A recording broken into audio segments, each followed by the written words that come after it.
Hello and welcome to the Genetics Podcast. I'm your host, Patrick Short. My background is in population genomics and studying the genetic causes of rare disease. I did my PhD at the Sanger Institute in the University of Cambridge and have been in biotech since 2018 when I started Sonogenetics. Sonogenetics helps academic and industry researchers to run large-scale genetic testing programs that speed up their clinical trials, generate data sets for the next big breakthrough, and give participants the best possible experience taking part in research. Each episode of the Genetics Podcast, we bring you insights from the leading minds in genetics and precision medicine, including household names and Nobel Prize winners, as well as early career scientists and biotechs working on the next big breakthrough. Whether you are a scientist, entrepreneur, executive, patient advocate, or simply someone curious about how genetics shapes our world, you're in the right place. Thank you for listening, and let's get started. Welcome everyone to the Genetics Podcast. I'm really excited to be here today with Sal Rico, who's the Chief Medical Officer of Encoded Therapeutics. And he has spent more than a decade in gene therapy. And prior to that, I think a decade in drug development more broadly. We're going to talk through Sal's background. He's got a couple of really interesting stories of how he got to where he is today. But also we're going to do a deep dive into gene therapy in neurological diseases, in particular in children, where Sal has spent a lot of his time and career recently. So I think it's going to be a really informative episode for everybody to learn where we are at the cutting edge and some lessons, I think, some very hard won and fought over the last few years that Sal's been working. So thank you for joining me here in person as well. It's really nice to do this in person. Indeed. Thank you so much, Patrick, for the invitation. And thank you so much for doing what you do. I think that, especially in this day and age of misinformation, it's very important that we have sources of great information like the one that you get from multiple experts in the field. So thank you for giving me the opportunity to be here with you today. And I agree with you. Doing this face-to-face is priceless. Yeah, I love the podcast format because you can go really deep. You don't have to try to distill something down to 140 characters or whatever it is and hope that it makes some sense. You can really go deep. And with that in mind, I'd love to start actually with how you got into developing therapeutics from the beginning. This wasn't something that you thought of when you were in high school or college and said, I'm going to be a drug developer. It came a little bit later through some direct experience you had. I wonder if you could take us back there and how that came about. Absolutely happy to do that. I think that I am, like many people, the product of my upbringing, curiosity, hard work, and the influence of many, many people along the way. So as I think about my path, I think that there are distinct points, turning points that I've identified that led me to work now in drug development and specifically in gene therapy. The first one was when I decided to go into medical school. Then the second one was when I decided to go into clinical pharmacology, and then more recently into gene therapy. So if I go back to my last year of high school in Mexico, where I was born and was raised, at the time, I was trying to decide between going into law school, medical school, and computer science. So very different. And I think that my father would have liked me to become a lawyer. And my mother, who's an anesthetist, perhaps would have wanted me to go into medical school. So I think that she was happy with my choice. And I was reasonably good with computers back then. And I decided to go into medicine not only because I was interested in biology and interested about diseases, and I was always fascinated by my mother's stories of the hospital, but also because I thought to myself, when I'm 40-something years old, I don't want to spend my days staring at a computer screen. And the irony is not lost on me because that's what I do now 80% of the time. But then I went into medical school at the National University, Autonomous University of Mexico, had a great time. The second year, we had a strike. And I think that that was an important turning point because during that strike, I wanted to do something with my time. And I volunteered at a clinical pharmacology unit that was part of the National University. So that was my first experience getting closer to the drug development process. And then I got even closer during my internship in Madrid, where I went to a clinical pharmacology unit as a research volunteer because I wanted to get some money to travel in Europe. And so that was a second point of interest. So later, as I was completing my training, I decided that I wanted to enroll in a postgraduate diploma in clinical pharmacology. And it was at the end of it when I thought that that's what I wanted to do and that I wanted to go into industry and lead the development of multiple therapies for different diseases. And one of the things that I did back then is I identified about 100 individuals in industry, chief medical officers, development, and I sent them an email introducing myself and asking them for guidance. I'm a young man trying to look for guidance. How did you get there? How did you go from becoming a dermatologist to being the CMO of a company working in neurology? Right? I was fascinated by the tours. And about 10 of them were very, very kind and very responded to me. And I got on the phone with a couple of them.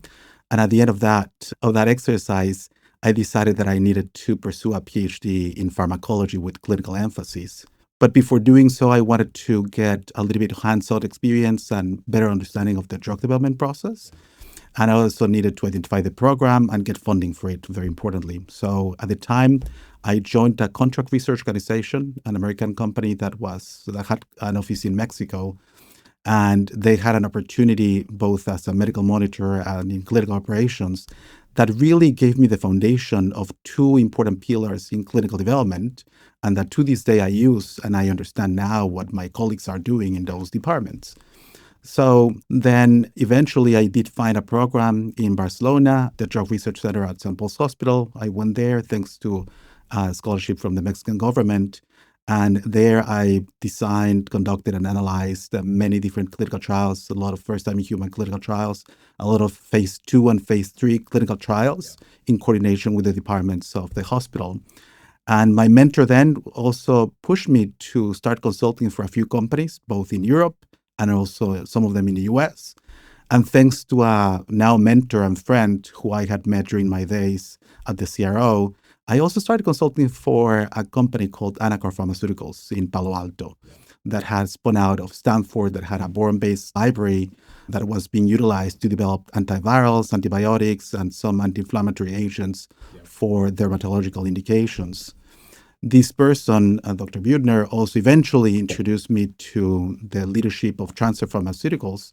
So as I was completing my program and I was working as a researcher at the Drug Research Center, it was Transcept that initially offered me a consulting gig, and that eventually became more serious. And to the end of 2010, they asked me if I would relocate and lead their clinical research team. And at the time, I was really excited to go to a biotech hub, such as the San Francisco Bay Area. So I joined. It was a fascinating time there. I contributed to the development of middle-of-the-night insomnia drug. We got 2 complete response letters from the FDA. So it was some tough lessons on regulatory interactions back then with the FDA. Some also interesting business development lessons because that drug was licensed to Purdue Pharma. But since it took us a little bit longer to get it to approval, by the time it got approved, Purdue was already being challenged by some of the lawsuits as a result of the opioid epidemic. So they couldn't really sell the drug that we had licensed to them. And it didn't help that our second program was in treatment-resistant obsessive-compulsive disorder. And we had in our phase 3 program a very high placebo response rate, 60%. So although we had some of the programs earlier in the pipeline in migraine and opioid dependence, we became rapidly the target of some activist investors. And the company had to do a reverse merger. So at that point, I made a transition to another company called Cirrus Corporation to work on pathogen and leukocyte inactivation for blood components. This combined a drug and a medical device to treat blood components such as platelets, plasma, and red blood cells. And I didn't know anything about transfusion medicine, and I didn't know anything about many of the indications for which these were being used. And I didn't have experience with medical device development. So I thought that was a very interesting skill set that I could acquire as a developer. So I joined, and my time there was exhilarating. I contributed to the approval of 2 of the products, so for plasma and platelets. I conducted trials in cardiac surgery, thalassemia, hematology oncology, and also a couple of expanded use trials as a result of Zika and chikungunya and dengue virus epidemics. So I was very happy there. We were busy. Very busy. Yeah, it was a great time. But then at the end of 2016, one of my former colleagues from Transcept sent me this groundbreaking paper on the use of AAV gene therapy for the treatment of dogs with myotubular myopathy. So myotubular myopathy is the result of a mutation in the MTM1 gene that encodes for myotubularin, that is a protein that is fundamental for the normal development and function of muscle cells. And without this protein, these dogs rapidly became very weak. They lost mobility, and they eventually were not able to breathe or swallow. So they prematurely died around 12 to 16 weeks of age. And a single administration of this drug had incredible results, rescuing the mortality associated with the disease. But not only that, you could see videos of the dogs that could not move at one moment, and then a couple of weeks after the administration, you could actually see how they were moving, and within a couple of weeks more, they were running around. So although I had no experience in rare disease drug development and had no experience in gene therapy, I thought this is really transformative. I did have over a decade of experience with small molecules and medical devices, so I knew that this was revolutionary. It sounded like science fiction, and I just wanted to be part of it, wanted to be a part of that story. So that's when I joined the gene therapy realm, and I haven't looked back since. We asked you to share just a couple of notes ahead of the call, and one of the things that that stood out to me that you mentioned is someone probably around that time told you if you get into genetics, then you just should be prepared for a lot of frustration. Has that been accurate? There's probably been lots of highs and lows, but when you get in on the ground floor of something like that, especially as new as gene therapy, you're bound to have some challenges that you just don't have in small molecule world, right? What were some of the big highs and lows over the last decade there? Yeah, absolutely. This was back in 2000, so 25 years ago. Oh, wow. This was my first clinical genetics professor. It was my first class. And one of the things that she said, she gave us this stark warning that don't go into genetics unless you have an extreme tolerance for frustration. And you know what? Back then, she was completely right. 25 years ago, clinical genetics just was filled with dead ends from a diagnostic perspective, and very few things that you could offer to those families and those children living with the disease. At best, you could sometimes offer them a diagnosis, and sometimes not even that. So I completely agreed with her back then. And now, as I think about what we have accomplished and some of the approvals that have occurred over the past 10 years with these genetic medicines, I cannot but feel fortunate to be part of writing a chapter in the development of new therapies that are changing the way medicine is practiced already. And I would say that this is barely the beginning of that revolution. So, but at the same time, I think that the frustration now comes from other sources. I think that now the technology is there. I think that now, and especially ever since CRISPR came about and many of these gene therapies have gotten approved, I think that now we have questions such as, how can we go faster? How can we reach more patients? How can we go from monogenic disorders to polygenic disorders? How can we make access to some of these therapies more equitable so that once you get them approved, you actually can use them in all the patients who need them, right? So the frustrations come from a different place. I think that the other part of the frustration is that things take time and things are not easy, and biology is at times treacherous, and things may end up being more complex than what we appreciate. So there have been a lot of learnings along the way that I think that are helpful for us. But again, I think that on the one hand, it's very rewarding to see some of these advances becoming a reality.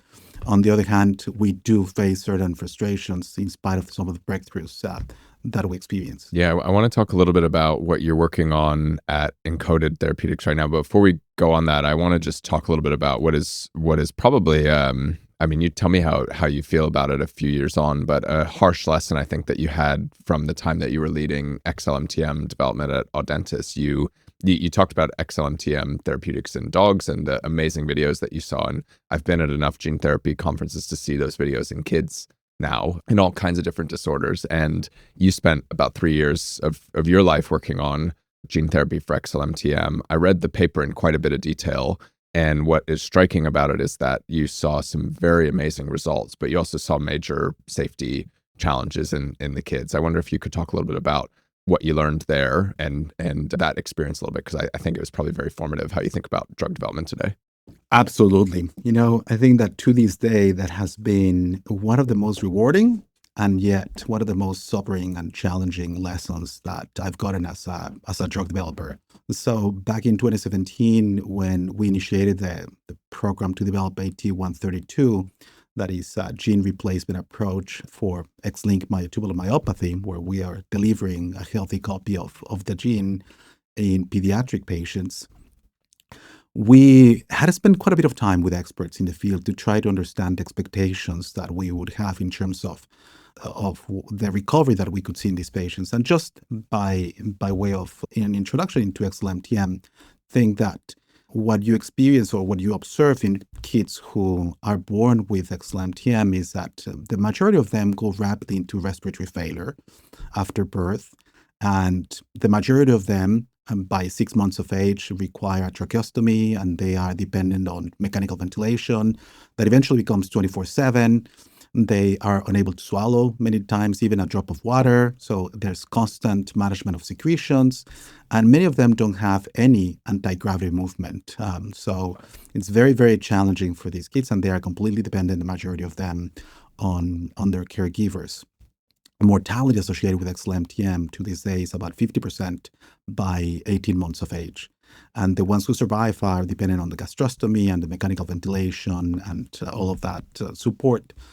So when we talk to neurologists and pulmonologists and parents, I distinctly remember that some of the expectations of benefit were quite measured.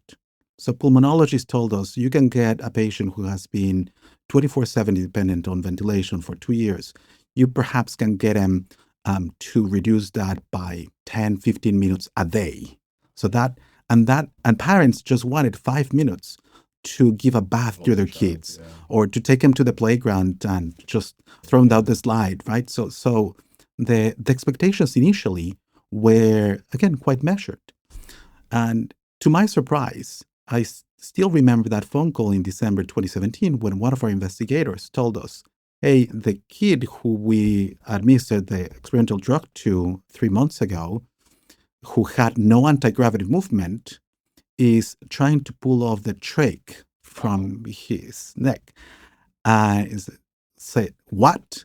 I mean, not only did that mean that that kid had now enough strength to raise his arms and to try to pull it, but also it meant that he didn't need the requirement of mechanical ventilation as he did 3 months before. So what we witnessed over those 3 years was incredible. Many of these kids were able to meet milestones that had never ever been met by XLMTM patients. And many of those patients became ventilator-free, decannulated. And many of these kids ended up being able to walk and run. So it was incredible. We presented results at the World Muscle Society meeting in 2019 and at the American Society of Gene and Cell Therapy. Many journals were fighting over the data being published in the journals. It was incredible. And in early 2020, Audentes was acquired by Astellas Pharma. This came around the same time that I got my present opportunity at Encoded. And I made transition to Encoded, fully convinced that the XLMTM data would lead to a BLA approval within a few months or a year of my departure. So I couldn't have been more surprised by the knowledge that 4 months later, there were fatalities in that trial, with 4 kids unfortunately passing away due to hepatobiliary disease that had not previously been described in the disease that was exacerbated by the high viral dose and administration of the experimental therapy. So that, needless to say, was tragic. It was sobering. It was obviously traumatic for all of those families to observe this somewhat binary response, where the vast majority of the patients, of the 27 patients who were dosed, the vast majority of them saw an incredible benefit. But then you couldn't really predict who could have the complete opposite outcome. Right. So that has, on the one hand, given me a lot of humility as I think about rare disease drug development and about working on the forefront of science. But also, I think that has reiterated the importance of a very exquisite understanding of the natural history of the disorders that we're trying to treat. Because I read the paper in the Lancet, and I think that one of it was probably a discussion item at the time, but there was some data already that they were looking into, which is there was probably some subtle evidence in some of the cases of previous hepatic issues, and just to take a step back, there's often liver concerns in gene therapies because of the way the delivery works and the viral mechanism. This was somewhat different than other gene therapy cases where you see response from prednisone steroids that help with the immune response, right? So this was perhaps something that was latent in and related to the disease to begin with, but then is exacerbated by the therapy in a hard to predict way until afterwards, and you learn this very harsh lesson, right? And so there's one of the things that also struck me about this is how fragile these children are to begin with, right? So you see this binary outcome where some of them have incredible response, but others, there's just so much going on that it's really difficult to predict in some cases what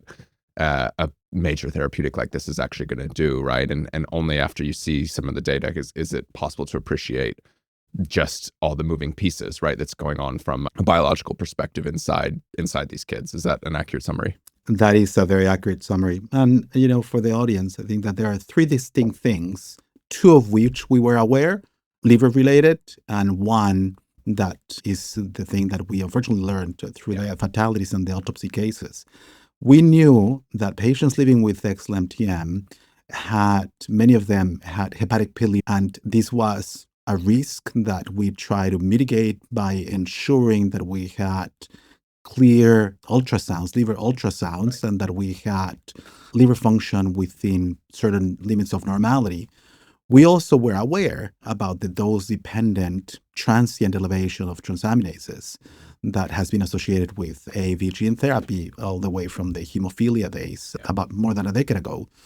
What we didn't know is that these patients, in addition to the piliosis, they also had some of them had this proclivity for cholestatic liver disease. So that was what was surprising in the end, and that was what eventually led to the fatalities in association with the higher doses and in some of the older patients when the systemic administration of this type of therapy was calculated by weight. So the total dose that some of these patients got was quite an important one. Yeah, that makes sense. So is that something that I guess going forward, and maybe a lesson, well, certainly a lesson probably broader than XLMTM, is natural history studies or other ways to understand what is the complex set of comorbidities that's going on in these patients? Maybe you could talk a little bit about what you've learned about that or how you're applying that today. Yeah, absolutely. I think that spending enough time trying to understand the natural history of the disease is fundamental. Frankly, for XLMTM, we did a retrospective natural history study, a prospective natural history study, and this is something that we were not able to capture. So in that now what we try and do is we spend a little bit extra time trying to understand any potential patterns that look a little bit different in potential subpopulations of the diseases that we are trying to target. So I think that is something that we are doing now as we're working at Encoded on mental diseases such as Dravet syndrome.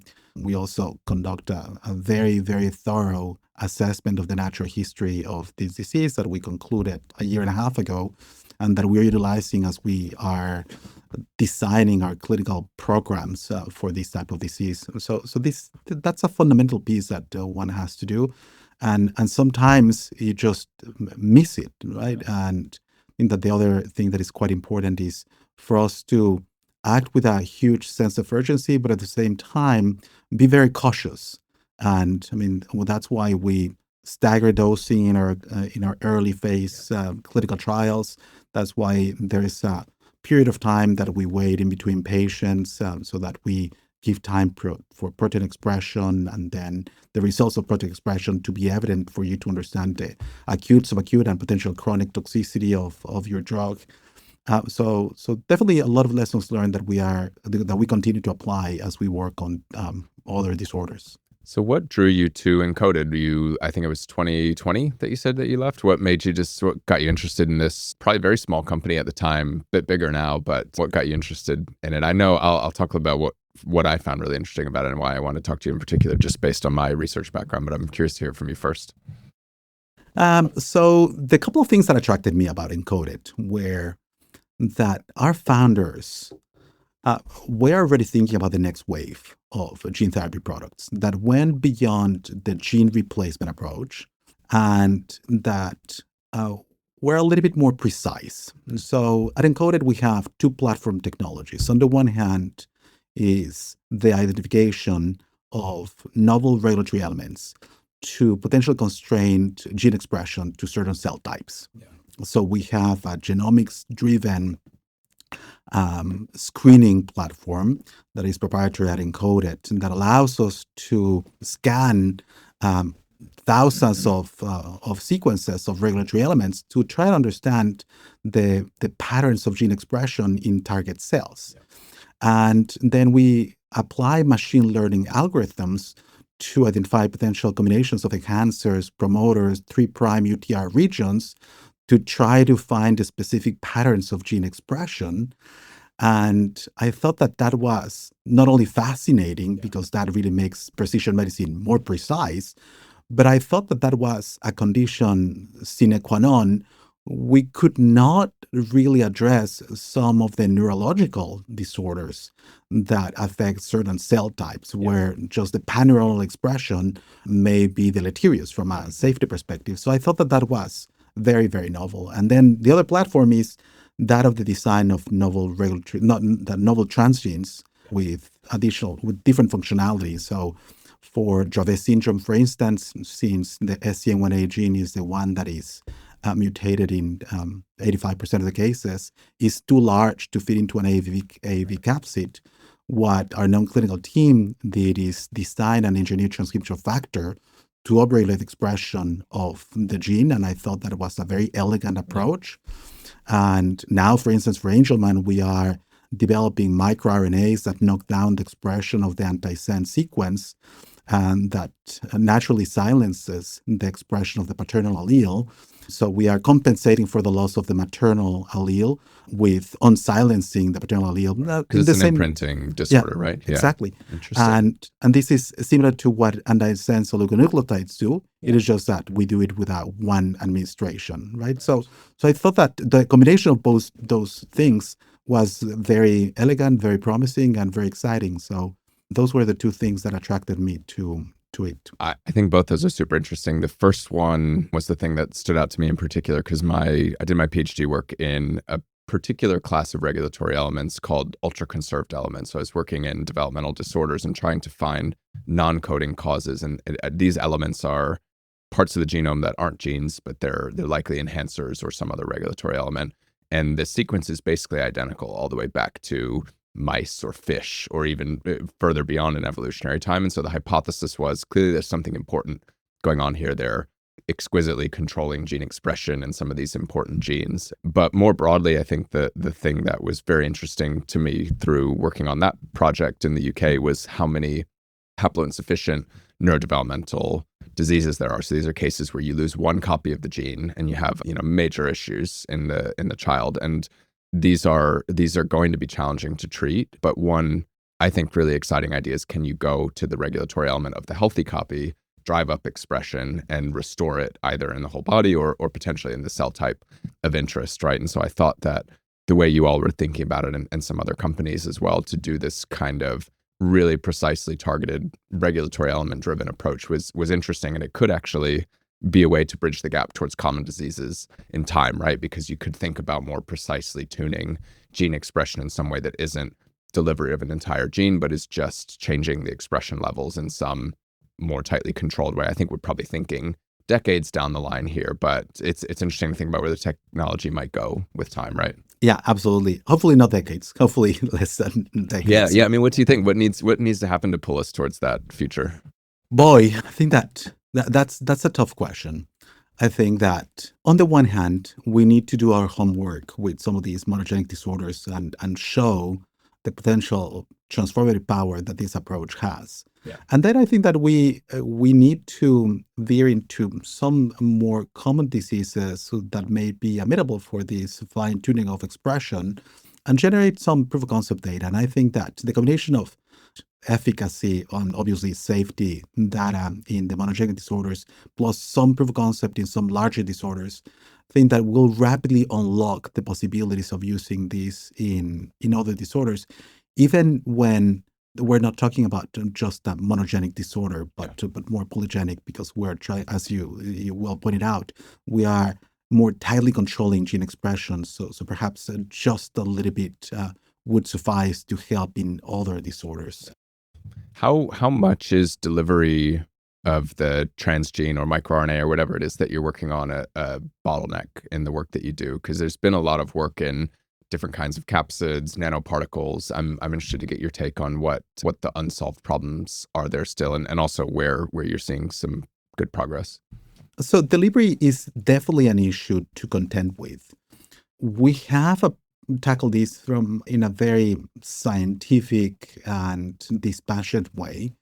And a few years ago, back 5-6 years ago, what the company did is conducted a route of administration study in non-human primates comparing the relative biodistribution of our candidate for Dravet syndrome, comparing IV administration with intrathecal lumbar, intrasternal magna, and intracerebroventricular, bilateral, and unilateral, and just assess the transduction, mRNA expression, and protein expression that resulted from all of those routes of administration.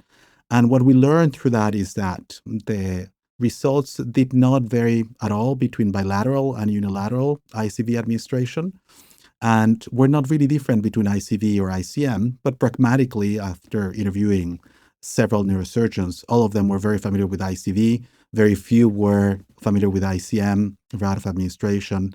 So that's what made us decide for ICV administration, because what we wanted is to start with the route of administration that allowed us to use the lowest possible dose from a safety perspective, and at the same time get us the best biodistribution. So that's the route of administration that we're using for our clinical development program for Dravet syndrome. That's also what we intend on using for our second program in Angelman syndrome. But I know that there are a lot of advances in the capsid world that may allow us to, at some point, transition into intravenously delivered capsids that get us the similar biodistribution or even higher than what we achieve going directly into the brain. And I think that obviously that is going to be a much more permissive route of administration that may enable us to also go back to your previous question and make these a little bit more amenable for other indications that are a lot more prevalent. Yeah, that makes sense. How do you think about RNA medicines, gene therapy? Do you see one or the other as being something that's more likely to see major success in the long term, or do you think it's going to just really be dependent on the condition, and each of them are going to find their niche? Because that seems to be one of the big questions right now. Of if you look at, I don't know Dravet in much detail, but there are some people are using. You mentioned it for Angelman already. Some companies are using an RNA-based approach. Some are using a gene therapy-based approach. There's it's unclear, right, what is ultimately going to be the best route, whether you have one-time administration or infrequent annual or biannual doses. I'm just curious to get your perspective on those two, because they're very different ways of thinking, right? We go and address the RNA molecule, the DNA molecule has pretty profound downstream consequences. I think that patients need more options. And I think that each one of these therapies will find a niche eventually. And I think that we can benefit in the gene therapy realm by some of the progress being made with some of the other approaches. And just to go back to the two first indications that we're tackling, Dravet syndrome and Angelman, in both of those indications, there's a precedent now in development in phase 3 in both cases, one for Dravet and two for Angelman syndrome, where there are companies developing antisense oligonucleotides that have proved the concept that upregulating the expression of the SCN1A gene has a therapeutic effect, right, that reduces the seizure burden, that improves development. And the same case in Angelman, there are two different antisense oligonucleotides that have shown improvement of development. Yeah. And those at present are 4-time administrations annually, so every quarter. Right. It's an intrathecal administration. I think that the results speak for themselves. I think I wish those companies the best, because I fundamentally want those families and those patients to have better alternatives. And those learnings are helping the gene therapy world to also understand exactly how rapidly you can see potential improvement, how profound, and I think that eventually each one of these therapies will find a niche. Yeah, that makes sense. You mentioned something interesting there, which was about learning from other peers, maybe in your same space. But you've also worked across infectious disease, psychiatric, and quite a few different therapy areas. So it strikes me that you have the opportunity to bring some transfer learnings from your past career as well. Are there things that you see, for example, the psychiatry community doing, or the infectious disease community doing, where when you look at gene therapy, you go, like, guys and gals, we really should be thinking about doing it this way because those people over there have figured this thing out that's just taken us a little while because the field has followed some path dependency. What springs to mind there? Yeah, so one of the clear learnings for me, for instance, as I think about clinical outcome measures and things like how we do the clinical global assessment of improvement in these rare disease clinical trials, all of that work has been done for 3 decades in psychiatry, right? So back in the day when I was working in obsessive compulsive disorder, I worked with some of the people who actually came about with the concept of CGI, right? And how to train the investigators to do these in the same harmonized way, and how to develop and validate those instruments so that they can pass regulatory muster. So all of those learnings have served me very well as I try to select outcome measures from natural history studies and then try to validate them to be used in the interventional programs that we launch. That's just one, for instance, of the areas that has served me well from experience from more than a decade ago. Yeah. What on the subject of natural history studies, what have you learned about there's this kind of interlocking set of challenges where, on the one hand, in your role, I think you need to design the most scientifically rigorous study, which may often mean, hey, I want to do a natural history study for years, collect lots of data points so I really understand the baseline. I want to design a clinical trial where I measure lots of things and make sure I'm really getting it. But that also creates patient and family burden, where the more things you're measuring, the more visits you're having, that has an impact on enrollment. How do you think about addressing all these potentially competing priorities? There's a negotiation at the core of this, right? Where you have to run the most scientifically rigorous study, but notwithstanding all these other constraints that you have. I'm wondering if you have some thoughts on that. Absolutely. I think that we have to keep an open mind. And a good example of a challenge that we faced, for instance, for the natural history study that we launched for Dravet syndrome back at the end of 2020, is that we wanted to collect a ton of data because there was not enough data on the trajectory of the seizure burden and neurodevelopment, especially in the youngest patients living with the diseases, and that had been contemporaneously generated. And so we decided to launch the study in the middle of the pandemic. And we had designed that study before the pandemic erupted. And when the pandemic initiated, we recognized that we need to be a lot more pragmatic, that we couldn't be bringing patients to hospitals that were full of COVID patients every 3 months. And we were pushed to find innovative ways, creative ways to decrease the burden on these patients, but still collect the data, because at the end of the day, the natural history data would not only allow us to design a better trial and argue for the inclusion-exclusion criteria that we would eventually propose in our interventional program, but also we were thinking that at some point, and we're still thinking that natural history study will serve as an external control. So one of the lessons learned that I've gotten from many years in industry is that we cannot be dogmatic, and we need to honor the commitment of patients who participate in our clinical studies by generating high quality data. Our science needs to be robust and needs to be interpretable, and it needs to be irrefutable, so that we have easier conversations with regulators, that we're not criticized for poor quality data. That is not acceptable. I don't think that we're doing a good service to the community if we don't introduce enough rigor. So it's very dependent on the indication and the precedents. But at the end of the day, I think that we do need to make the investment in those natural history studies so that we can get the learnings that we need for interventional studies, and that also we can potentially make use of those external controls, because the reality is that there are a lot of examples of companies who have struggled because the external controls are not of adequate quality, right? So that's the tension. That's the theme that we've discussed a number of times on this podcast. That seems to be really hitting home with rare disease focused companies. You invest in these high quality natural history studies, and the FDA really does value the data very highly if they've been designed correctly, right? And you're measuring the same kinds of things and it's done rigorously. If it's just a mess, then it's useless, right? Really, from that perspective. And I guess that's an important point for the patients and families that take part, right? If this isn't just a scientific curiosity, this is really going to form a core part of our package to make sure that this is safe and make sure that it works, right? Yeah. As we wrap up here, just a couple more questions to give people a sense of where you're heading with the Angelman and Dravet programs. What are you expecting, or what should people expect in the next couple of years? One of the challenges in this world is it does take years sometimes. You've talked about trying to bring that pace up, but what does great look like in the next couple of years if you're able to achieve it?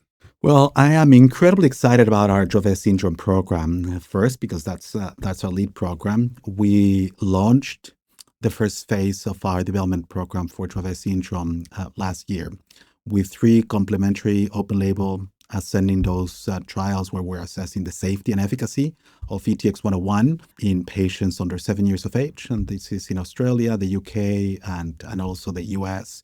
We have dosed several patients across several doses, and we'll be reporting data in the second half of this year. So I am incredibly excited about that. And incredibly excited that one of those trials, so first, we were able to consolidate the 3 complementary studies into a program that we call Polaris.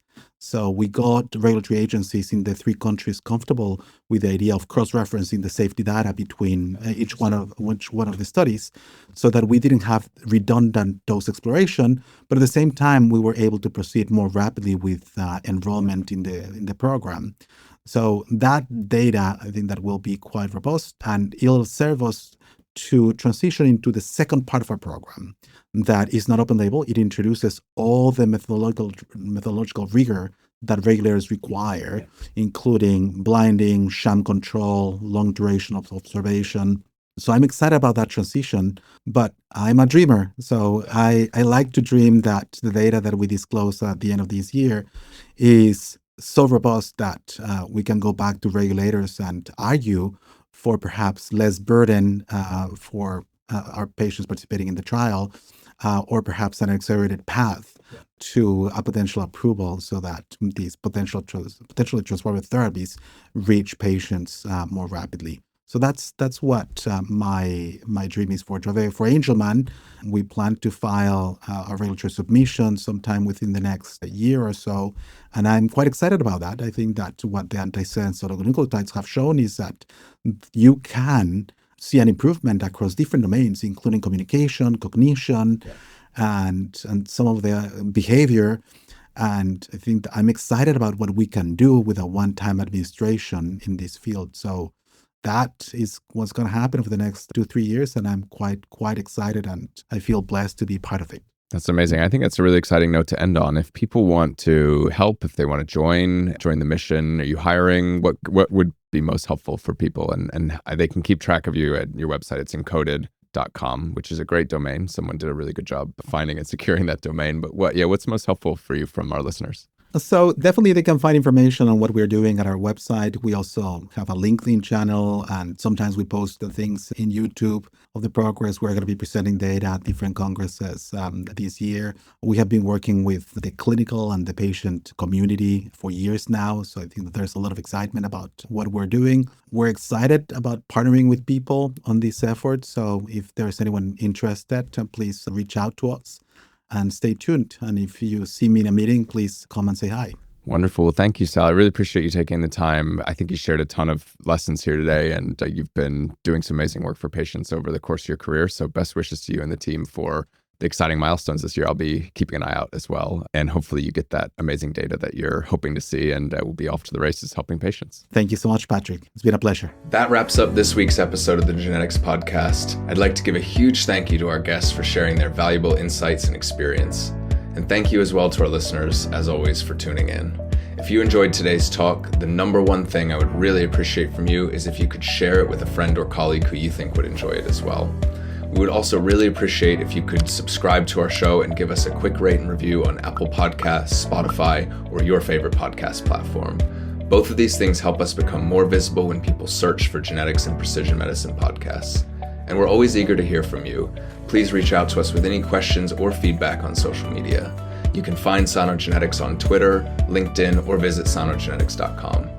Finally, a big thank you to the team behind the scenes who make all this possible, in particular Amy Cousins and Sonia Shah who produced the show, and James Pierce from Selected Frequencies who handles the audio engineering. I'm Patrick Short, your host, and it's been a pleasure.